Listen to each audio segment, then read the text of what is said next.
I'm Professor Biddy today, welcoming you to this edition of the Persecution Report, a podcast dedicated to uncovering the truth behind the current situations in Bangladesh.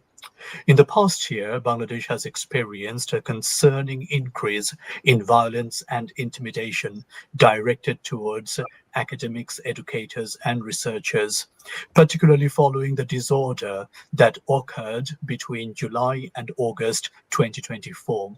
As reported by the Dhaka Tribune, at Jahangirnagar University, 9 faculty members and 289 students associated with Chhatra League were suspended without justification.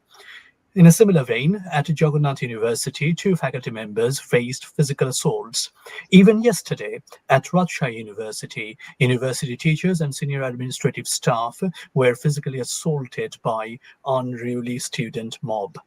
Educators from the minority communities, in particular, have been disproportionately impacted following the change in government. As stated by the Business Standard, 49 teachers from Hindu, Buddhist, and Christian communities were compelled to resign as a result of targeted violence and intimidation. Notable scholars, including Professor Abul Barakat and Professor Hafizur Rahman Karzon, have been imprisoned and subjected to hostility due to their steadfast opposition to extremist ideologies and their unwavering commitment to upholding constitution and human rights. These incidents exemplify a broader trend of politicization and violence within the educational institutions of Bangladesh. These institutions have been co-opted to exert political power by the current regime led by Muhammad Yunus, along with his collaborating student organizations that also include Islami Chhatra Shibir, a group which have a documented history of violence, intimidation, and communal politics. To discuss this issue, we have a panel of experts with us today. We have Dr. Masoon Billah, Professor of Law, Jagannath University, and visiting fellow of Côte d'Azur University, Nice, France. We have got Barrister Taposh Kanti Paul, former prosecutor, International Crimes Tribunal, Bangladesh, and senior associate of South Asian Democratic Forum.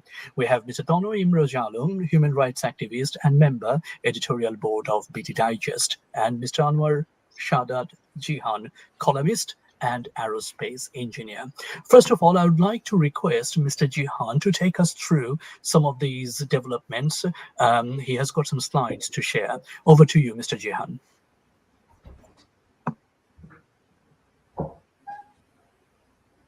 Thank you, Mr. De, for connecting me today. And many thanks to our wonderful panelists for taking the time to join us today. Teachers are like candles. What does a candle do? A candle consumes itself to provide light for others. In the similar fashion, teachers, academics, researchers, they all devote a great deal of their life and efforts to enlightening the society. So they deserve the highest respect. However, since the fall of the Awami League government in Bangladesh, they have faced anything but respect. Intimidation, public humiliation, forced resignation have become the norm. As you will see in the following slides, teachers across the country have faced serious repression ranging from forced resignation based on their religious affiliation to being targeted and even killed. Let me go over some of the key points and incidents that will help illustrate the situation. So, right after the fall of the Awami League government, teachers across the country have faced serious intimidation. More than 150 teachers were forced to resign, according to a count by the Daily Star. Note, this is just the reported numbers. Not all teachers who were affected were approached. Many were later publicly humiliated and harassed. From the principal of Vikarnesa Noon High School and College to multiple deans of Dhaka University, none were able to escape the wrath of the mobs. And as this spree of violence was unfolding, one alarming pattern emerged. Minority teachers across the country were being specifically targeted and were forced to resign. In a report, it was reported that 49 minority teachers were forced to resign just after the fall of the Awami League government.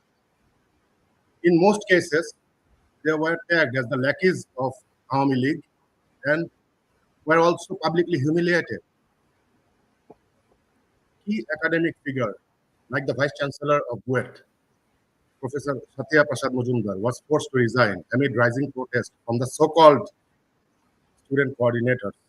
He was not even able to provide the real reason behind his resignation.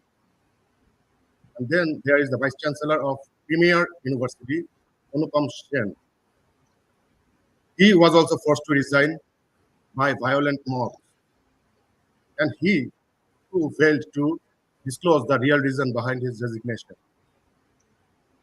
These demonstrate the pattern of intimidation against key academic figures who are from the minority communities that is prevalent in Bangladesh today. Now, it did not stop at intimidation. There are cases of outright brutality. And in some cases, this brutality was backed by state power. For example, the case of Shikharani in Muradnagar, Kumilla. Shikharani, a teacher of a school in Muradnagar, Kumilla, was brutally attacked by a group of 39 men. This group was led by none other than Billal Hussain, the headmaster of this school. She was faced with barbaric physical, mental, and sexual torture simply because she belongs to a particular religious group. Here it is important to note that Billal Hussain is the father of the illegal advisor of Yunus, Asif Mahmoud Shojib Bhuya. And this brutality reflects the Bangladesh that the Yunus regime, that the unconstitutional Yunus regime has established in just 1 year. Students affiliated with the student wing of Bangladesh Awami League have faced serious repression as well. They have been barred from attending universities. They have been wrongfully imprisoned, and in cases, they have been killed. We remember the student leader from Rajshahi University, Masood, who was brutally killed by a violent mob as he went to buy medicine for his children, newborn baby. In Jahangirnagar universities, 289 Chhatra League activists and 9 teachers were suspended without any explanation. They were also tagged as the lackeys of the Awami League government. And this trend of intimidation against not only the academics, but also the students paint a very dark picture for the academic sphere of Bangladesh. And then there is murder. Even retired teachers are not being spared. Mrinal Kanti Chatterjee, a retired teacher, was brutally hacked to death at his residence in Bagherhat. The assailants did not even spare his daughter and his wife. And the trend, Mr. Dey, that you are seeing here continues till this very day. As recent as September 17th, I believe, September 17th of this year, Tasmin Aranaj, an assistant teacher at a government primary school, was brutally murdered. And later, her body was recovered from the river that we talked about a couple of weeks ago, that is turning into mass grave. From these incidents, Mr. Dey, it is evident that the unconstitutional, illegal Yunus regime is failing to safeguard the academics of Bangladesh and is instead driving the destruction of the academic sphere. The stakeholders of the society must wake up and pay heed. Back to you, Mr. Dey. Thank you very much, Mr. Jehan. That's really concerning. And we can see that starting from physical assault, harassment, forced intimidation, and resignation. And also, we have seen a few incidents of murders. But has Bangladesh been like this always? I will now move to Dr. Billa, who is an eminent academic himself. Dr. Billa, what do you think about this situation? Do you think that has it been a regular scenario in Bangladesh? I mean, what is it like to be in the education sector in Bangladesh? Not really. That has not been the case historically, right? Thank you, Professor Bididde, and my greetings to my colleagues. And through you, I want to wish a very good afternoon to all of our listeners.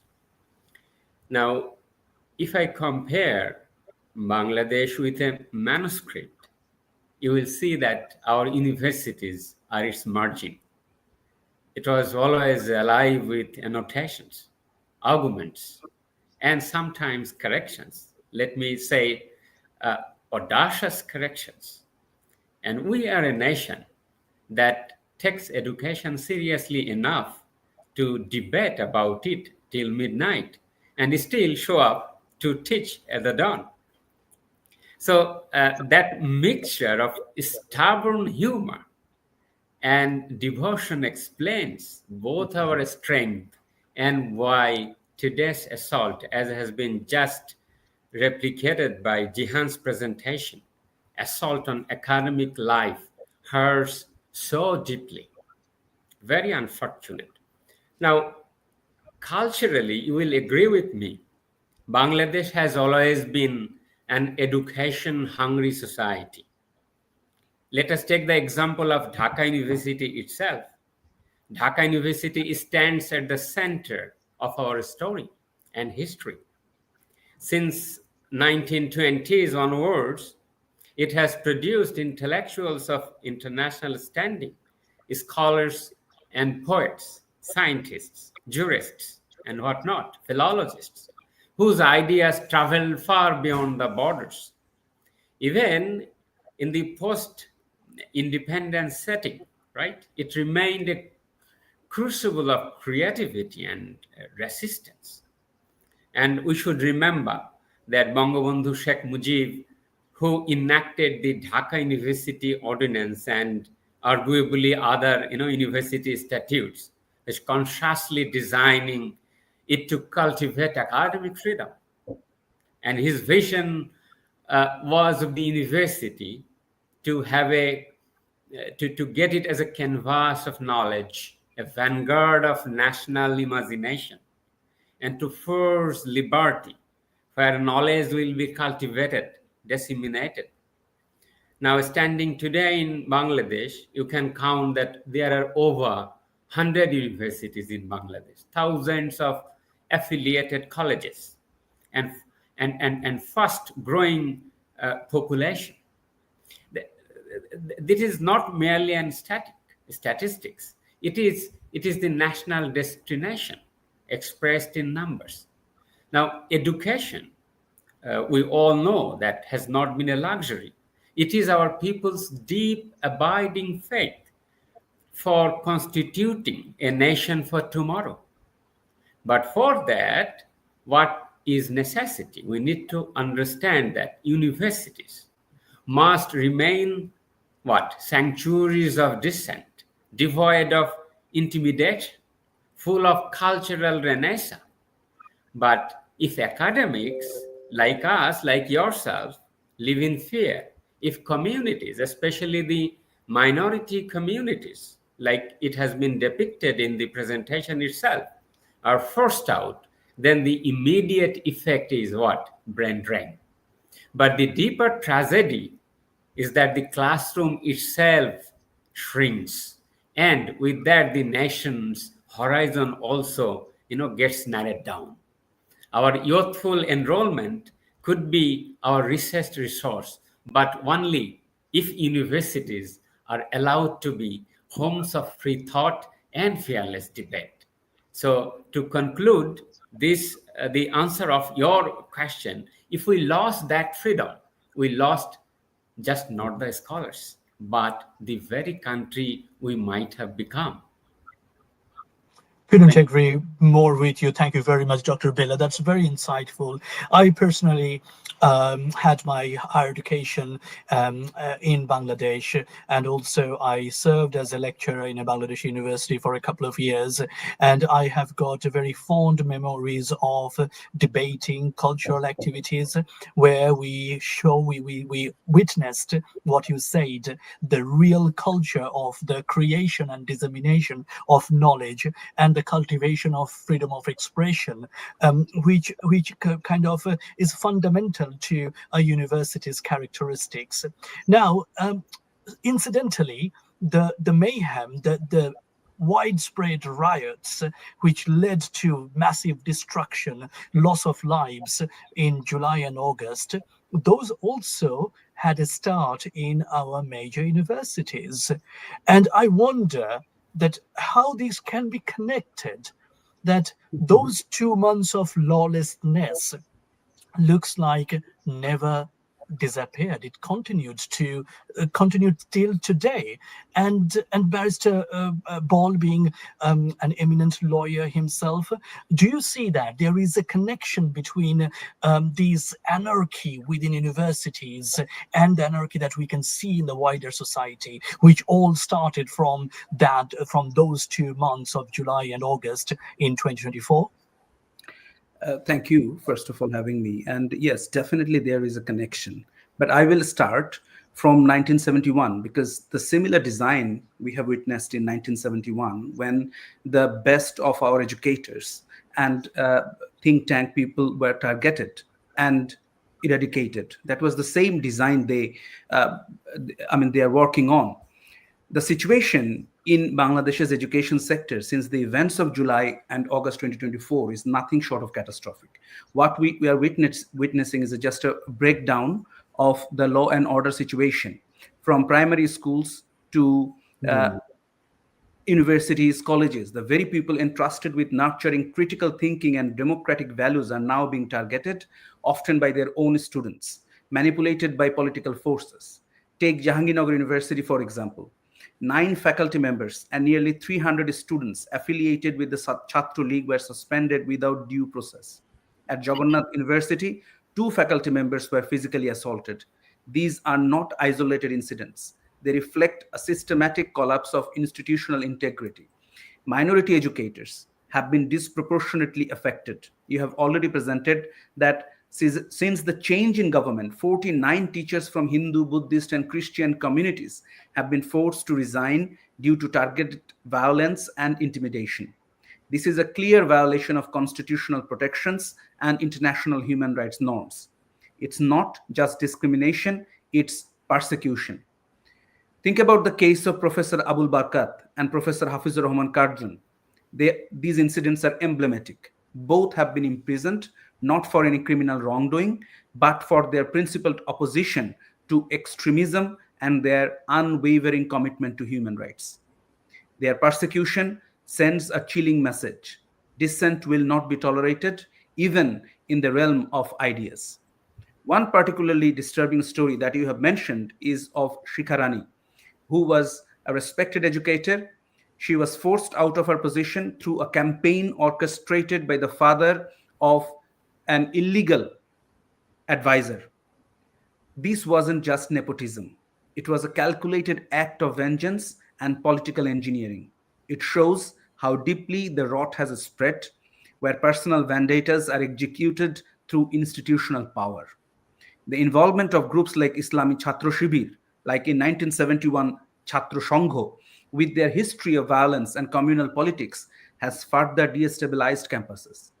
These student organizations, once meant to represent youth voices, have become instruments of repression. They operate with impunity, often with direct backing from the regime. This politicization of education is deeply dangerous. When universities become battlegrounds for ideological control, the very essence of learning is lost. Students are still on the streets, they are not going back to the schools. We are seeing a generation of students being taught not to question, but to conform, to fear, not to think, to create mob. The lawlessness across society has seeped into classrooms. Teachers are no longer respected, they are threatened, assaulted, and removed. In some cases, we have seen mobs have stormed campuses, forcing educators to flee. The sanctity of the classroom has been violated. Bangladesh is now teetering on the edge of becoming a poster child for lawlessness and human rights violations. The education sector, which should be a sanctuary for free thought and inquiry, has become a site of coercion and fear. If this trajectory continues, we risk losing not just our educators but our future. Institutional reform is urgently needed. We must protect educators, depoliticize campuses, and restore academic freedom. Before finishing, I'll just go back to the question you have asked, that whether it happened before. Even the dissenters of Awami League has admitted, like Rumin Farhana, the former member of parliament, they have also admitted that these kind of things were unprecedented even during the time of Awami League. This has never happened, that the teachers, students cannot talk because of fear. They did not experience any kind of threat, any kind of fear. There was rule of law, there was law in the country. Thank you. Thank you, Barrister Ball. You have raised a couple of very important points. One is the comparison between the current situation and what we know about the history in 1971, when our intellectuals were targeted and killed in order to disrupt and to destroy the country's prospect for future growth and future intellectual development. And it is a kind of a testament of what we see now, that there is also an effort to derail the country from the path of intellectual nourishment, and also to for the development of a society that would be underpinned by freedom of expression and free thinking. So yes, and that's one very, very valid point. And also the point you mentioned about, which I also touched upon, and Mr. Jihan actually put a slide on that about the persecution of minority academics or educators. Both points require some further elaboration, which I will do later on. But now I'll come to Mr. Tanoy, that a couple of weeks back, as Mr. Jihan also alluded to, that we did an episode on our rivers becoming dumping ground for dead bodies, and we noticed an incident where a teacher's body, a female teacher's body, was found on a river bank. So how do you see these? I mean, that Professor Ball also, Barrister Ball also mentioned that there is the lawlessness, but also the fact that the educational institutions and educators are being persecuted. How do you see the overall picture, Mr. Alam? Good evening, Bangladesh. First, I would like to add a few points to Professor Masudullah. What Bangladesh's universities are like, how vibrant is our marketplace of idea. That the idea of Bangladesh was forged in our universities. That historically from 1947, that every movement in Bangladesh, including our recent movement, which happened in 2024, as we know, the student uprising, it happened inside Dhaka University. Dhaka University is debating society. All the student leaders who are prominent today and who are persecuting other ideas today, Hasnat Abdullah, Shardis Alam, Nahid Islam, Mahfuz Alam, all of these students are the members of Dhaka University Debating Society. There, they forged their ideas. From there, they had the uprising, if we call it an uprising. Some may call it a terrorist incident, but still for an argument's sake. For years, they have been practicing their knowledge, their ideas in Dhaka University and many other universities of Bangladesh. Now, when it comes to Tasnim Jara, the teacher, it's Tasnim Naz, the teacher in Gaibandha district in Bangladesh. her body was found in a river near her home, what it shows is that it's just utter lawlessness. That in Bangladeshi cultures, teachers holds a special place. Above our parents, in Bangladeshi culture, it is true that our parents, when we go to schools, our parents tells us they're above us. Today, we murder our teachers. She actually, in one sense, she is lucky that at least her dead body was found. I'm really sorry to say this, but this also says how despicable, how dire, extreme the situation is. 40% of the dead bodies found in the rivers of Bangladesh today are unidentified. Tasnim Naz, her dead body was identified. She received a proper burial, a funeral after. Mr. Alam, that's very pathetic and it's very heartbreaking, I understand, and very emotive too. But also, if we bring a kind of an analogy of what we have recently noticed, observed in Nepal, that students were advised to go back to their studies right after an interim government took over. But in Bangladesh, the students were brought into cabinet, students were placed in very important positions with or without their capabilities or experience of undertaking any of those designated responsibilities. And then what we noticed over the course of the year, that many of these so-called student coordinators were indulged in bribery, in extortion, and many unethical and illegal activities. So do you see that what we see right now, the hemorrhaging situation within the educational sector, has also got to do that those perpetrators in July and August who created anarchies were never brought to justice and rather were rewarded? What do you think, Mr. Alam? First of all, I actually, when young people comes to responsible positions like a ministry, I would appreciate that.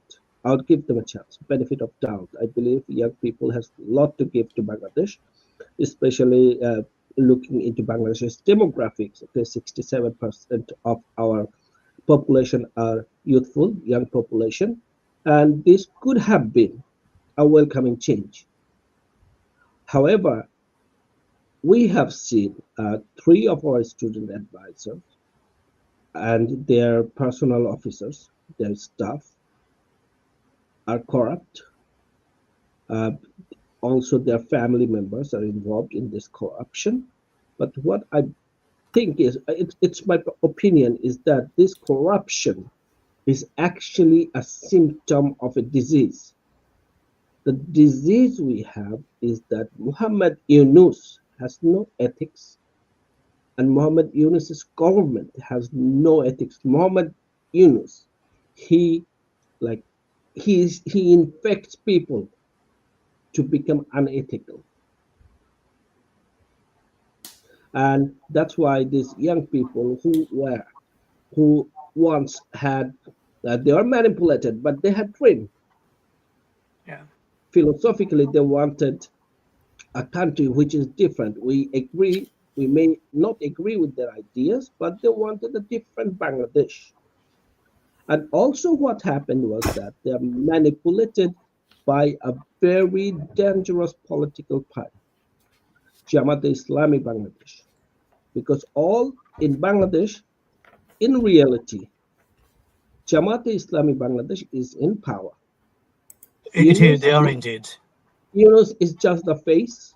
Yeah. Okay, Yunus getting all the gains in it. Yunus has 650 crore Bangladeshi taka tax, no tax. You have Yunus has a university now. Yunus has manpower agency. These are all the corruption. And no one questions about the fact that these are clear conflict of interests. that the person who is at the helm of the government. Conflict of interest, but the bigger problem is Jamaat Islami, because Jamaat Islami knows who wants what. Yeah. Jamaat Islami knows, okay, you can buy Yunus with money, you give Yunus money, and Yunus, okay, since he has no ethics, Yunus would do your bidding. Yeah. Yeah. In your face, okay. In the recent student body elections, we have seen that, like, outspread rigging in the universities in favor of Jamaat Islami in Yes, Bangladesh. and that has been questioned by the other main political party, BNP. Yes, in Bangladesh, they have raised. They have like 6 and 7% of voting percentage. Yeah. BNP, Bangladesh National Party, they had 29% voting percentage. They couldn't beat BNP in any election other than 2 constituencies in Bangladesh. Shatkhira, one constituency in Shatkhira, and the other constituency is in Chittagong. Other than that, nowhere else Jamaat Islami can beat BNP, and they're winning the universities in Bangladesh. Thanks, Mr. Alam. I think we got the message. Yeah. Thank you very much. That's very. We will come back to the point about Jamaat Islami and their student wing, who have a history of persecution and violence and intimidation, and we'll come back to this point shortly. But one thing also being clear in the last half an hour from our discussion, that whoever has raised voice against the likes of Jamaat Islami or religious extremism have been subjected to persecution under the watch of Muhammad Yunus. Mr. Jihan, do you have some slides to share that how it has panned out? Thank you, Mr. De, again. From this discussion, it is evident that academics in Bangladesh are going through some dark times. What makes this situation even worse is that teachers are being charged with baseless, bogus, meritless charges and sent to jail. By now, it is clear that the anti-1971 forces have grabbed state power. This becomes more evident with each new act of repression against anyone who has any tie to 1971. For example, Shahriar Kobir, the president of Ghatok Dalal Nirmul Committee, was arrested last September. Initially, police did not even provide any charges, but he was later shown arrested on 2 bogus murder charges. The rising trend of meritless, politically motivated, bogus charges is not even sparing the academics, intellectuals of Bangladesh. Then there is Professor Karjon, who was unlawfully arrested immediately after he offered a critical evaluation of Jamaat Islami, the main primary force against the liberation of Bangladesh. Anyone who dares to criticize anti-1971 forces is being targeted, slapped with fake corruption and murder charges, and sent to jail. In the latest spree of cases against academics, Dr. Atiur Rahman and prominent economist Dr. Abul Barkat were charged by the SEC with baseless graft allegations, and Dr. Abul Barkat was even recently arrested. Now they are charging anyone they see as a threat with fake meritless charges. Even teachers who are lawful citizens of other countries are being barred from traveling abroad. For example, Jagannath University VC Dr. Sadeka Halim, who resigned after the fall of the government, and she was prevented from traveling abroad even though she is a British citizen. They are not letting a British citizen travel to England. So, Mr. De, these incidents show that when Yunus fails to intimidate through mob pressure, he turns to the judiciary and he uses fake meritless allegations to silence them. Back to you, Mr. De. Thank you very much. Dr. Billa, without any further introduction, I'll just get straight to the point, is that is it going to affect the culture of freedom of expression in our higher education institutes? I apprehend, sir. And I sense a particular pattern. And before doing justice to your question further, let me just make a comment on Mr. Alam's reference to dead bodies found in rivers. I was watching the telefilm Baddha Bhumite Ekdin by Kausar Chaudhary. In that documentary, he established that almost all the rivers of Bangladesh during 1971 was like a slaughterhouse. Same is the pattern we are finding nowadays. Now, I was going through a very insightful quotation from Barton Russell that neither a man nor a crowd nor a nation can be trusted to act humanly or to think sanely under the influence of fear. So we are in a state of fear that captures our national crisis today. And fear has been the defining principle of academic life in Bangladesh. Fear of reprisal, fear of mobs, fear of political targeting, branding, tagging, and under fear, no nation can think sanely. You have referred Professor Curzon's history. What he did, he stood for the founding values of Bangladesh, just uphold the constitution. He sounded for the justice of genocide, constitutionalism, promise for plural democracy. And for this, he was arrested. But what is more devastating, the university, his home university, his colleagues did not stand for him. That is also a sordid picture of the academic freedom in Bangladesh. And you have justly referred to Shahryar Kabir. This is not the first time he is being persecuted. I gently remind you that back in 2001, he was also arrested and persecuted when he documented the minority repression in the post-2010 election. You remember it. And then the judiciary, declared his incarceration illegal. But now the judicial culture has also been robbed by Professor Yunus's administration. So clearly, a pattern has emerged. You have referred Professor Abul Barka. One of his crimes is that he wrote about the economic of fundamentalism. So you can easily sense and discover the pattern that if you speak about 1971, if you speak against the rise of fundamentalism in the country, you are being chalked down, you are being just throttled down. And if I may add a bit dark sarcasm, Professor Bidit, under Yunus's administration, what we are witnessing now is not an academia. It is academia. In Bangla, in legal literature, aka means alternative or an alternative name, academia, academia. That means you are suppressing, you yourself are suppressing the state of academic freedom. Everything, in fact, that's the comedy and tragedy of our time. So legally and constitutionally, this is very devastating, to say the least. Academic freedom is not an ornamental right. It is the bloodstream of our republic.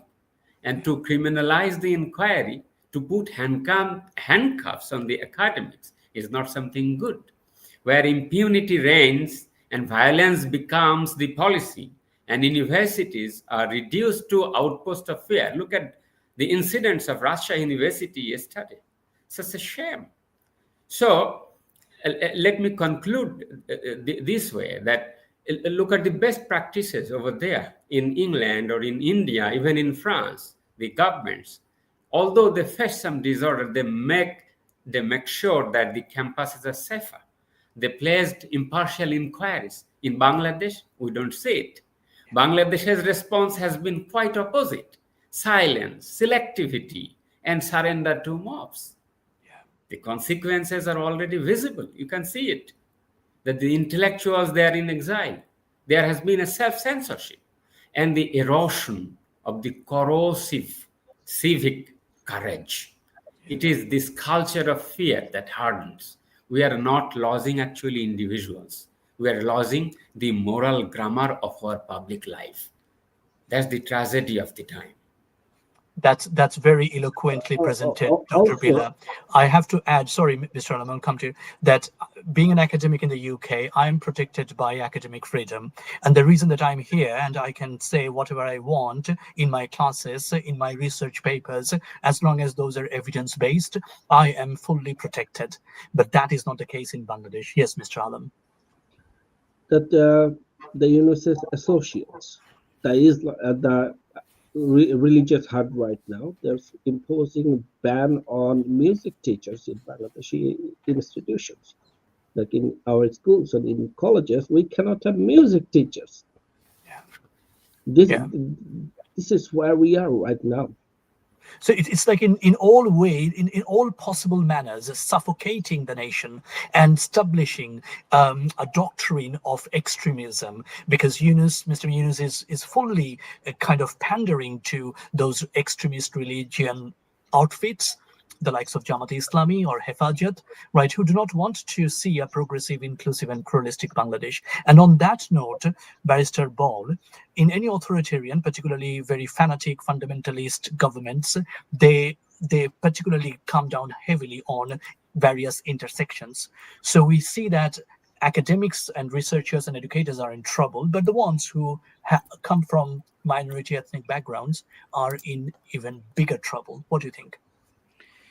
Look at the pattern after 5th of August.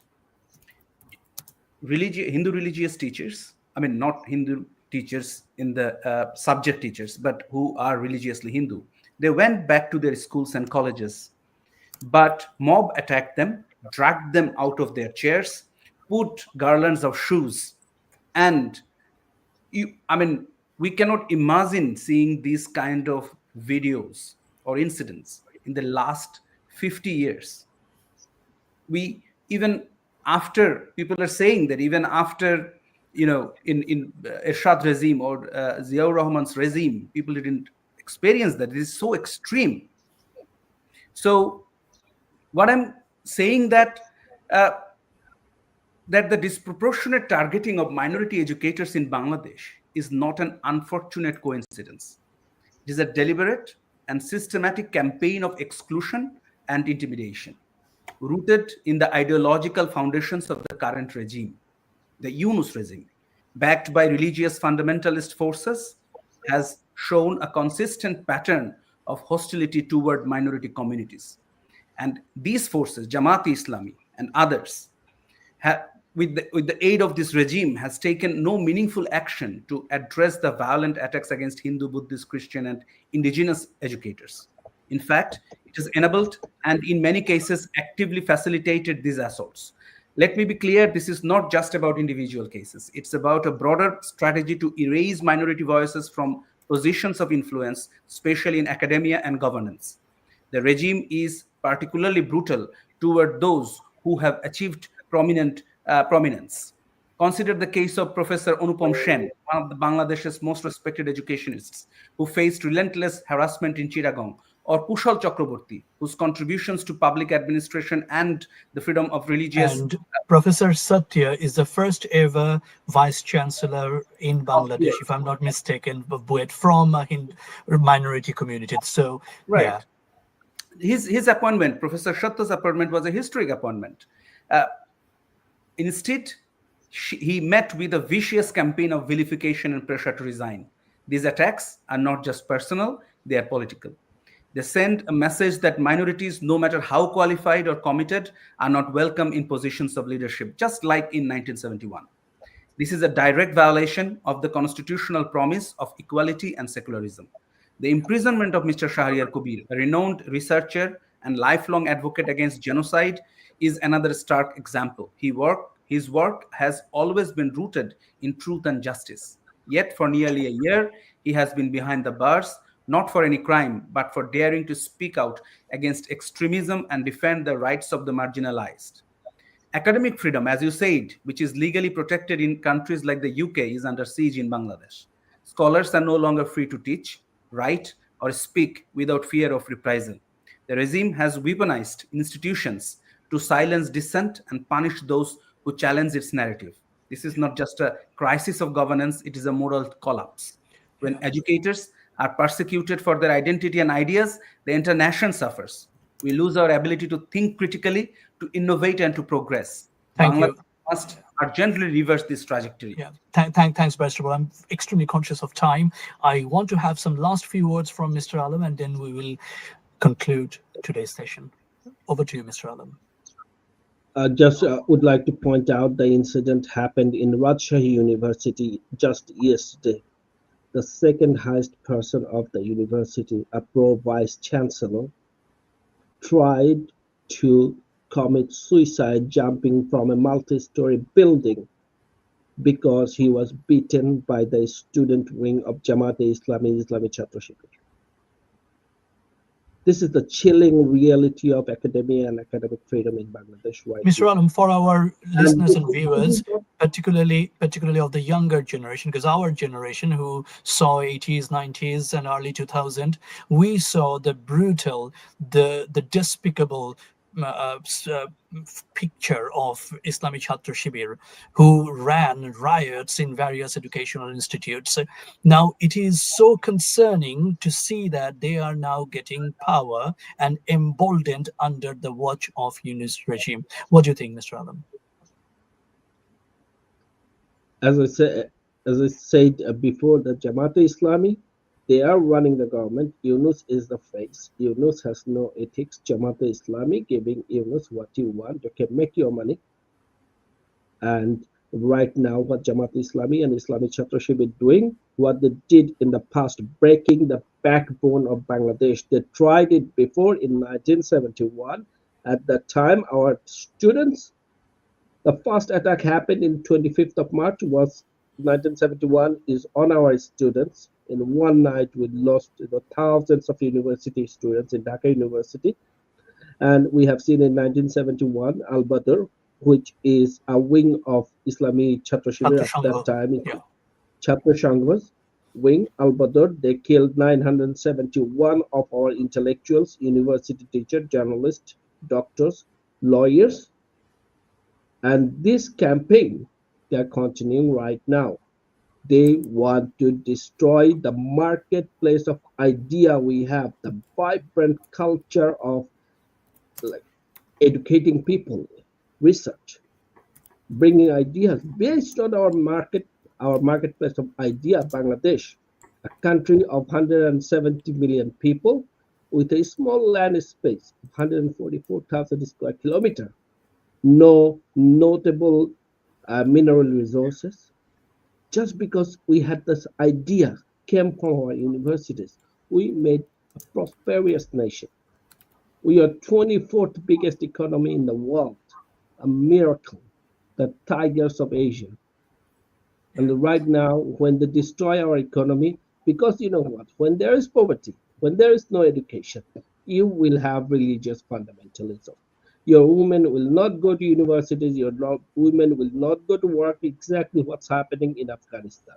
And that's exactly what they want to turn Bangladesh into. Thank you. Thank you. Thank you, Mr. Alam, and thanks to our panelists today. It's been an extremely insightful discussion. And if I may just quickly summarize what we have discussed, it's basically the present circumstances illustrate the troubling trajectory of Bangladesh. It is a precarious situation when the education sector, the very heart of the nation, which serves as a foundation for the nation's intellectual development and the hub for the creation and dissemination of knowledge, is subjected to coercion. This presents a significant risk to the nation's capacity of upholding freedom of expression, as our panelists mentioned, and to foster critical thinking.